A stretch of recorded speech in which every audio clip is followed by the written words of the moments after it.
In Shipwrecks and Disasters at Sea by Milner and Sowerby, published in 1863, the following account was included.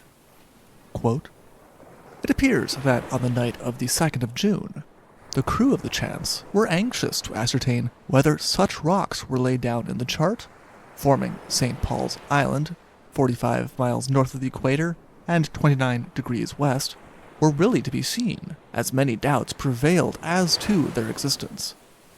Captain Roxby informed them that if the same course they were then going was kept until the following morning, they would come in sight of the rocks.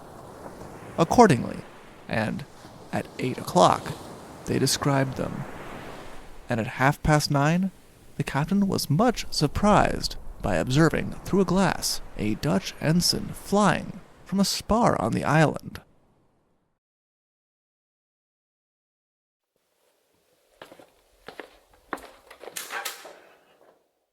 Hello, and welcome to the Shipwreck Archive. Thank you. Would you happen to have the story, The Two Rescues of John Henrik? Here we are. Enjoy!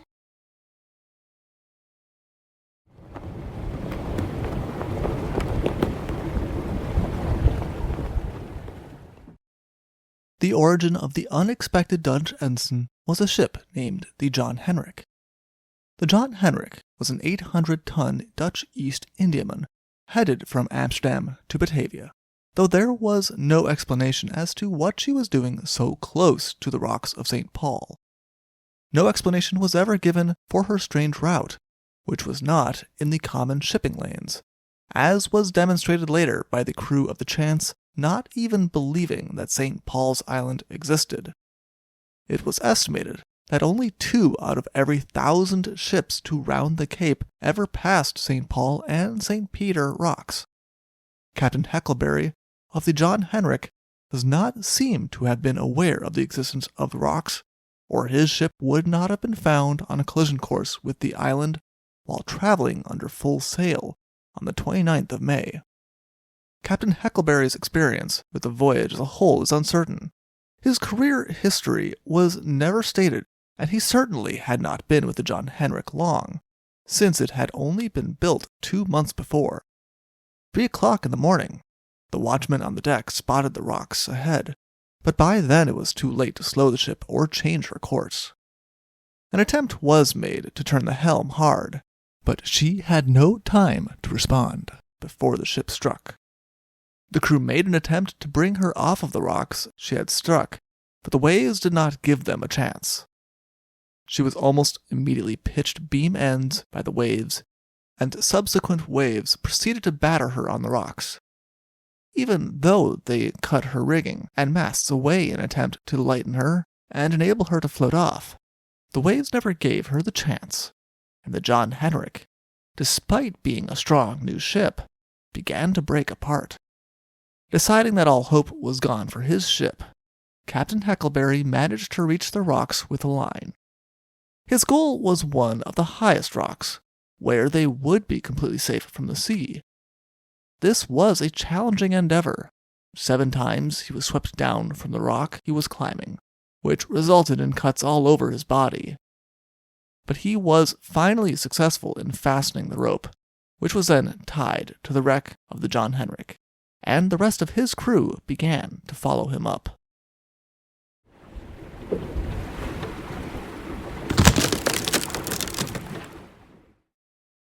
The evacuation from the John Henrik was not without incident. A boy had his arm broken after being thrown against the rock while he was climbing up. 4 members of the crew tried to reach the shore with supplies and the ship's papers in a boat, since those could not be carried up the rope. But they were capsized in the breakers, and all 4 men were lost. This left those who did reach the top of the rocks in a difficult position. They had survived, but the John Henrik was gone, as was almost all of the food that had been on her. The only supplies they had been able to rescue were a cask of butter, a cask of flour, a small cask of biscuit, and a small keg of gin to be shared among 29 men. The lack of food would soon be a problem, but lack of water was immediately felt. By the next morning, the wreck of the John Henrik had completely disappeared. So close to the equator, the sun was hard to endure already since there was no shade available. And without any water, it was even more hard to stand. The castaways waded into the sea up to their chins during the day, the only way that they had to alleviate the heat, only returning to the rocks at night. That was also when they had their single meal of the day. A little gin to drink, and a single biscuit that they divided between all of them. This was obviously not enough food to keep them going, and they began to explore in search of more food. They got a few wild birds and some eggs they were able to eat. The fire to cook the birds was created by lighting pieces of their shirts on fire with the lens of a small telescope, but it was not a delicacy that they would be able to often enjoy, since their presence frightened the remaining birds away from where they had camped. They were also still in dire need of water. A short rainfall offered a little relief, but they only enjoyed a little water before it passed. On the third day after they landed on the rocks, a ship that was flying an American flag was seen. The castaways hoisted the ensign from their ship on a spar at the highest point of the rocks in the hopes that it would be seen, but they were worried that it might not be noticed. One of the ship's mates, 7 seamen, and a passenger who had been traveling on the John Henrik decided to set out in the ship's boat to try to meet with the vessel. The oars of the boat had been lost when the boat had capsized, and so the men set out with only a small piece of wood to use to paddle the boat along. With such meager propulsion, the boat had no chance to reach the American vessel before it sailed out of sight, and at no point did the American vessel show any signs of having seen the ensign or the boat. Having not been successful in reaching the ship, the boat tried to turn back, but they were caught in a current much too strong for a single piece of wood to free them from. The people who were not in the boat all assumed that the boat was lost forever.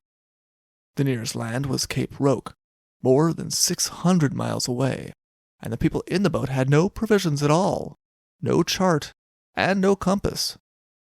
It was supposed that they would succumb, if not to the brutal heat and sun, then to a storm. Though details were never reported, this proved not to be the case. Though 4 of the men in the boat were indeed lost due to starvation and heat, the remaining men in the boat did succeed in landing at Ceará, Brazil.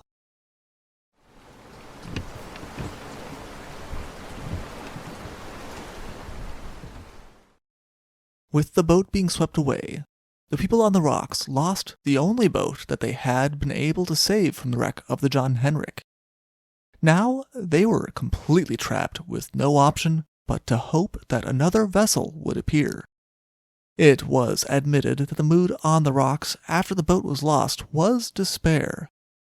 They knew that it was uncommon for ships to pass by, and it seemed as though they had missed their chance. It was therefore with amazement and joy that on the 5th day since the wreck, the 3rd of June, they saw another ship appear. This ship was the Chance, headed from Sydney to London under the command of Captain Roxby. The crew of the Chance, unlike the crew of the last ship, noticed the Dutch ensign, and Captain Roxby brought his ship closer to the rocks to investigate. As they drew closer, Captain Roxby could see people lying on the rocks in a clearly exhausted state through his glass, and he ordered that the ship's pinnace be launched to save them. The pinnace was too small to rescue all of the 20 castaways at the same time. They took on board the boat the captain, the chief officer, the steward, the carpenter, 2 sailors, and the 3 younger apprentices of the crew, including the boy with the broken arm, while telling the remaining men on the rocks that they would return for them quickly. The crew brought the 9 castaways to the Chance, and on learning that there were still 11 men waiting for rescue, Captain Roxby gave the order for the ship's longboat to also join in the rescue work. It had only taken 12 minutes for the longboat to be launched, but in that time, weather conditions had begun to change. The The wind had become stronger, and this whipped the sea up, creating a current that drove the boats westward, away from their destination. For 5 hours the boats attempted to return to the island, but they were being driven further and further away, and they were finally forced to return to the Chance. For 10 days, Captain Roxby kept his ship beating around the island in the hopes that the weather would settle again, but he could find no place to anchor, and his provisions were beginning to run low. On the island, they could no longer see movement, and considering the poor condition of the men who they had brought on board the Chance, they assumed that the 10 days had proven fatal. Captain Roxby ordered his ship to depart and head for England. The castaways who had remained behind were also aware that the winds were against the Chance coming back for them. They had certainly expected to be rescued quickly when the pinnace had pulled away, but when they realized that there was a good chance that the Chance would be driven away from them, they looked for how they could survive instead of waiting on a rescue that might never come. The 2 remaining officers of the crew were the second mate, Zeeman, and the ship's surgeon, who was never named. Of the 2, the surgeon was the one who took charge, and began to direct them on how they could take care of their most basic needs.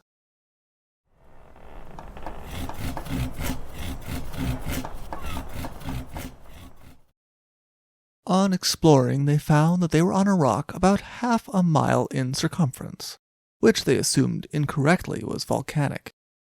There was no fresh water anywhere on the rock, making that their most dire need. There were still birds that they were able to hunt by ambushing them at night, and during the day they were able to collect eggs. Pieces of wreck were still washing ashore, and they burned the wood for cook fires, as well as salvaging the nails from it. They were able to shape hooks from the nails, and a small amount of pork had come ashore which they used as bait, enabling them to fish the large amount of fish that were to be found in the area. As for their thirst, they primarily quenched it with crab legs. They had thought they would be able to desalinate the water by pounding the charcoal from the cooking fires into a powder and mixing it with salt water, but this experiment was unsuccessful. The extreme heat on the island still drove the men into the water for part of the day. From 11 in the morning to 3 in the afternoon, they stood chin-deep in the ocean for relief. For 8 days they lived in this manner, slowly weakening from a lack of water. The surgeon was in the worst condition, though the other men were also almost insensible and suffering from vertigo, their lips and tongues swelling. Fortunately, on the 10th day, rain came, though only in the form of occasional showers. The castaways put up a sail to collect the water, with a hole in the middle that had a cask underneath. With this, they were able to collect enough water to save their lives, though they were careful in its distribution, uncertain when they would have water again. Fortunately, on the 15th of June, another ship was seen, and unwilling to hope that the ship would see the ensign as it was, the castaways waved it until it was seen. 2 boats were quickly lowered, and the 11 men were brought on board of the Eliza, under the command of Captain Snell, traveling from Liverpool to Sydney. Captain Snell did his best to nurse the men back to health, but they were reported to be in terrible amounts of pain, and very weak.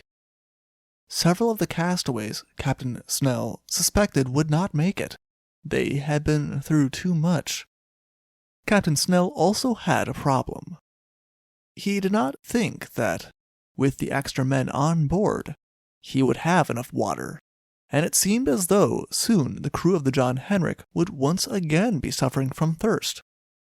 Fortunately, the Lenters, which was traveling from Bombay to Liverpool, under the command of Captain Gelman, came into sight, and Captain Gelman agreed to take 5 of the castaways onto his ship, including seamen.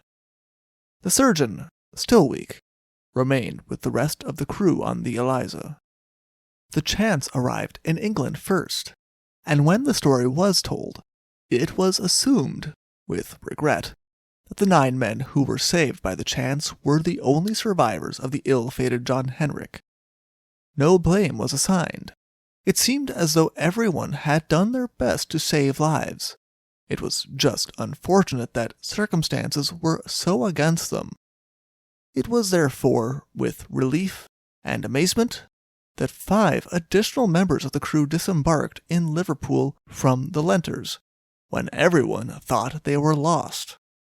The men made their way to the Dutch consul, who immediately gave each of them a jacket, a pair of shoes, and a pair of stockings, as well as passage to London. They were also given a letter of introduction for the Dutch consul in London, who had helped Captain Heckleberry and the men who had arrived on the Chance only months before. They would soon be heading home on the Rotterdam mail steamer. As for the men who had returned on the Eliza, they were brought to Brazil by the Eliza, where they were also left in the care of a Dutch consul who helped them return to the Netherlands. In spite of the initial reports that 19 men had succumbed to starvation on the rocks of St. Paul, when all of the facts were known, it was found that 8 men had been lost in total, 4 of them right after the wreck, and another 4 in the desperate voyage of the ship's boat to the coast of Brazil. The majority of the survivors had managed to hold on an island with no water, for 17 days, something that no one had dared to hope for. For more information, please see the Annual Register of the year 1845 by F. and J. Rivington, or see our other sources in the description below. Thank you for listening. Thank you for visiting the Shipwreck Archives. See you soon.